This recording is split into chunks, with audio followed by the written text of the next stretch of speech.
So this is the Motorola Devour for Verizon Wireless, and we're going to go over the hardware. So first I'm just going to give you the facts and we'll go over the specs of the phone, and then we'll talk a little bit about the design of the phone, and I'll follow up with some of my own thoughts about the hardware, the design, the specs, and what I think about the phone and how I like it.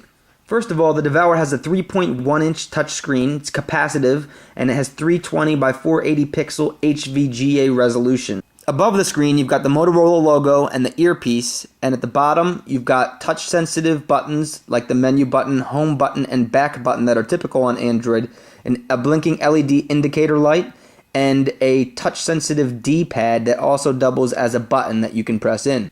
One key feature is the slide-out QWERTY keyboard. It's a 4-row keyboard, but they managed to fit in a dedicated number row, so they did some juggling around of the buttons. You can also see the bed where the keyboard sits has a curved edge, allowing the screen to slide back and forth really snugly. On the right side of the device, we have the volume rocker and the voice activation key, and at the bottom, the dedicated camera key. Speaking of camera, the Devour has a 3-megapixel fixed focus camera, and it takes pictures at a maximum resolution of about 2000 by 1500 pixels. You can see there's no flash there, but it does act as a camcorder, and it records video at around 23 frames per second. Right above the camera on the back, or on the top side actually, there's a 3.5mm headset jack, and you can see a little dot there. That's the second microphone for the noise cancellation. And also on the top you have the power button, and this is going to lock and unlock the Devour's screen. The left side of the phone has the micro USB port and also a pretty interesting battery door. To open the battery compartment, you want to take this black rubberized area on the grips and slide it down, or in this case left to right, and you will see it just pop right open and reveal not only the 1400 milliamp battery, which you could take out by pulling this little tab, and when you put it back in, you are going to want to take this red notch there and make sure you pull it to the right to fit room for the battery to get back in there. And then you've got an 8GB micro SD card, which comes pre-installed, but you can upgrade it to a 32GB. The Devour is powered by a 600 MHz Qualcomm processor with 256 MB RAM, 512 MB flash ROM, and 250 MB available internally for user storage. Also on board is Bluetooth, AGPS, Wi-Fi, and USB 2.0. In terms of design and aesthetics, the Devour is kind of sending mixed messages. At least that was my first inclination. It's kind of growing on me, and now I think it's kind of striking more of a balance. But there are 3 real characteristics of the phone that made me initially think that. First of all, you've got what Motorola is calling an extruded aluminum design, and you can see the silver all over the body, and it's a really classy silver, but definitely gives you a hard feel.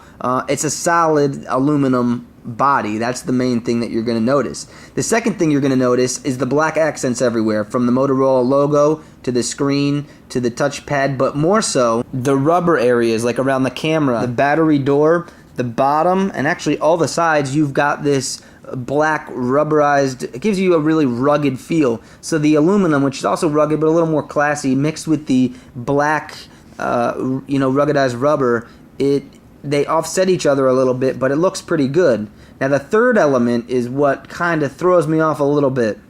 This blue or teal, turquoise, aqua, whatever you want to call it, color is accented in a number of places on the phone, starting with the earpiece that you can see at the top of the phone. The LED indicator light also glows with that color, and then you've got it in a couple other places. The battery at the bottom of the compartment door, in between the ridges of that speaker and the ruggedized black rubber, surrounding the outer edges of the camera.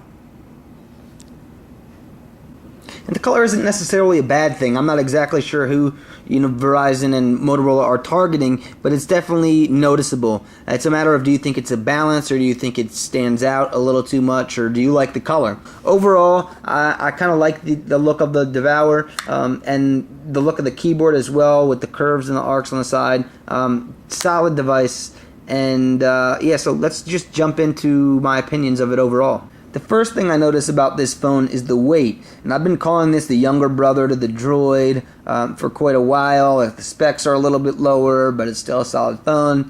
But it's actually bigger than the Droid in dimension and in weight. It's 180 grams, and you can really feel the weight and the heft when you're holding on to it. And adding the concept of the black rubber and just the tough aluminum, it really gives it a solid feel. But it's definitely heavy. So if you're looking for a light phone, the Devour definitely is not for you. Being so heavy, I was a little bit surprised at how gentle the haptic feedback of these touch-sensitive buttons are. And they kind of give like a little like tweety, twerpy sensation. It's hard to explain, and they emit like a really high-pitched tone, but it seems to contrast the nature of the phone. It's more like a piccolo when you'd expect a tuba, I guess. But the touch-sensitive buttons are pretty sensitive. The keyboard is the thing that I may have been most looking forward to on the Devour because, like I said, looks like the Droid's younger brother. Didn't like the keyboard on the Droid, but thought this was going to be a really good keyboard because, the keys are raised a little more, they're a little more clicky, and they're spread out. So it looks like a great keyboard, at least when you first look at it. It does have a dedicated number row, so they did some shuffling on only, a 4-row keyboard. Usually you see the dedicated number row on 5-row keyboards. So I thought the keyboard was going to be great. It's definitely better than the Droid, but it's not as good as I was hoping it'd be. I guess I had high expectations. But I'm going to go in depth on a review of the keyboard itself and compare it to the Droid and the G1 side by side, so look out for that. But in general, I was hoping the keyboard be better, and since the screen is only 3.1 inches and not as big as the Droid, you'd want the keyboard to be better because you'd probably like to use it more than the physical landscape keyboard if you're a keyboard user. Multimedia and connectivity is pretty decent. You always like the 3.5mm headset jack. The camera's pretty good. You don't have, it's 3 megapixels. There's no flash and it's fixed focus, but then you've got, all the necessities with the GPS, Wi-Fi, USB, Bluetooth. So Motorola didn't leave anything out. They might not have overdone it or, pushed everything to the limits, but that wasn't the purpose of the Devour to begin with. So they do include a nice set of features in the hardware. Something they did include was this optical D-pad, which I do not like at all. But then again, I'm not a person that likes the optical D-pads in the first place. I prefer the trackball if you're going to have something. So that's more, no, I don't like it, but I think it's also a matter of preference. If you're someone who likes these, you might like it. In the software review, I'll do a little more, I'll explain and show to you why I don't like it when I'm interacting with the UI. The micro SD card in here, I love the fact that you can remove the micro SD card without having to remove the battery, something a lot of phones don't allow you to do. And the battery door here is an interesting side load, again because of the unibody frame.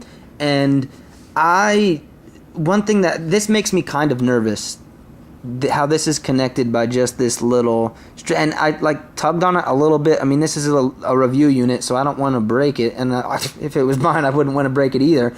But it just, I don't know how sturdy that's going to be. And then you've got the battery pull here, and again, this is pretty sturdy here. But what happens if if that breaks off somehow? I don't know. That just makes me a little nervous for long-term use. I'm sure it'd be fine, and I like the side load, and the rubberized black cover is kind of cool. I kind of like the look of that. So the battery's definitely a plus. We'll see how that holds up over in time, but it should be fine. One thing I'm always curious about is how they choose the layout of the different buttons and where everything is. In my opinion, I would have liked to see the back button all the way on the left over here. And the reason for that is if they want you to use the keyboard when the keyboard's open and you're browsing the web or you're doing something and you want to go back, it's nice to have the back button right there. But there is no back button right there. So if you want to go back, a lot of times you've got to go back, and it's just pretty, I don't know, it's a pretty far distance for your thumb. Not that, I mean, that's complaining a lot, but it would just be more convenient if the buttons were laid out a little differently. And I'd love to hear from Motorola, what the idea is when they're choosing the layout of the buttons. But it is nice to have the optical D-pad there if you are going to use that, because and I'm assuming that's why they put it all the way on the left side, so when you have the keyboard open, you can interact with it, which just makes me wonder why this back button wasn't here and maybe the LED indicator on the far right. So that's it, the hardware for the Motorola Devour.